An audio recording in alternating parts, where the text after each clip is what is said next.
আসসালামু আলাইকুম প্রিয় শিক্ষার্থী, আশা করি সবাই আল্লাহর রহমতে ভালো আছো। গত ভিডিওতে আলোচনা করেছিলাম কিভাবে বর্ণনা বা উপদেশমূলক লেটারকে এক ফরম্যাটে লিখতে পারি, আর আজকে দেখাবো কিভাবে ইনভাইটিং পত্রকে এক ফরম্যাটে লেখা যায়। আশা করব ভিডিওটি শুরু থেকে শেষ পর্যন্ত দেখবে এবং সাবস্ক্রাইব করে রাখবে পরের ভিডিও দেখার জন্য। ট্যাগ কোশ্চেন নিয়ে নেক্সট ভিডিও দেব। ওকে, চলো আমরা ইনফর্মাল লেটারে যাই। এইখানে আমি পাঁচটা ইনফর্মাল লেটার দিয়েছি।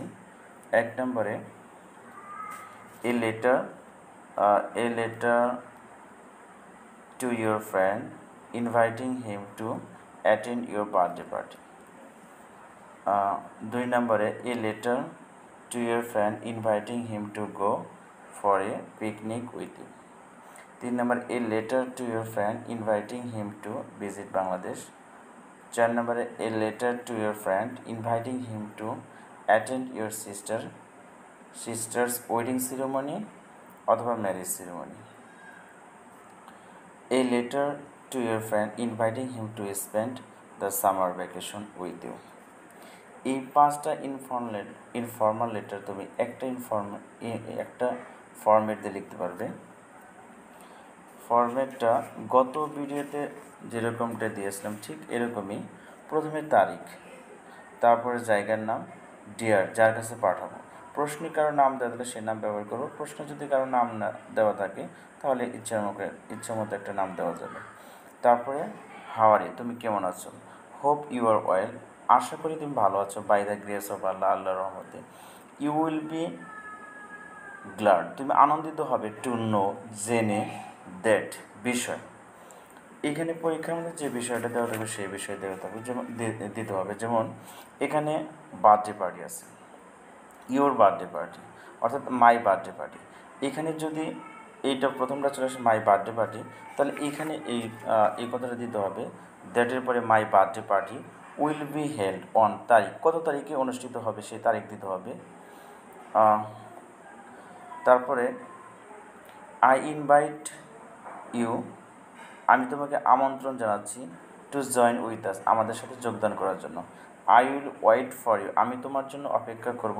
I hope you will join with us, আমি আশা করব তুমি আমাদের সাথে যোগদান করবে। নো মোর টুডে, আজ আর নয়। কনভে মাই সালাম টু ইয়োর প্যারেন্টস, তোমার পিতা মাতার প্রতি আমার সালাম রইল। And love to the youngers, এবং ছোটোদের প্রতি ভালোবাসা রইল। ইয়োর্স ইভার, এখানে নাম, পরীক্ষার মধ্যে যদি কোনো নাম দেওয়া থাকে সেই নামটা ব্যবহার করতে হবে, আর তা না হলে তোমার নাম দিলেও চলবে।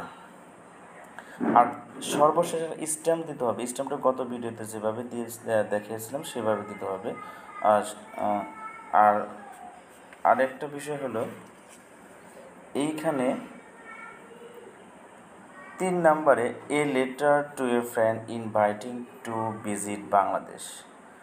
আর এখানে 5 নম্বর a letter to a friend inviting him to spend the summer vacation with you. এইখানে একটা লাইন শুধু অ্যাড করতে হবে। So our family has decided to visit the historical places of Bangladesh. এইটা দিতে হবে। এই লাইনটা শুধু এখানে অ্যাড করতে হবে তারিখের পরে এখানে ডট ডট দিয়েছে, এই ডট ডটে এই লাইনটাতে শুধু এইটা অ্যাড করে দিতে হবে। যদি 4 নাম্বার 3 নাম্বার অথবা 5 নাম্বার কোশ্চেনটা আসে, এই দুইটার ক্ষেত্রে শুধু একটা লাইন অ্যাড করতে হবে, আর বাকিগুলোর সব ক্ষেত্রে অ্যাড না করলেও চলবে। যেভাবে দেওয়া আছে ঠিক সেভাবেই লিখবে পরীক্ষার মধ্যে। আশা করি কোনো সমস্যা হবে ইনশাল্লাহ। সবাইকে ধন্যবাদ ভিডিওটি দেখার জন্য।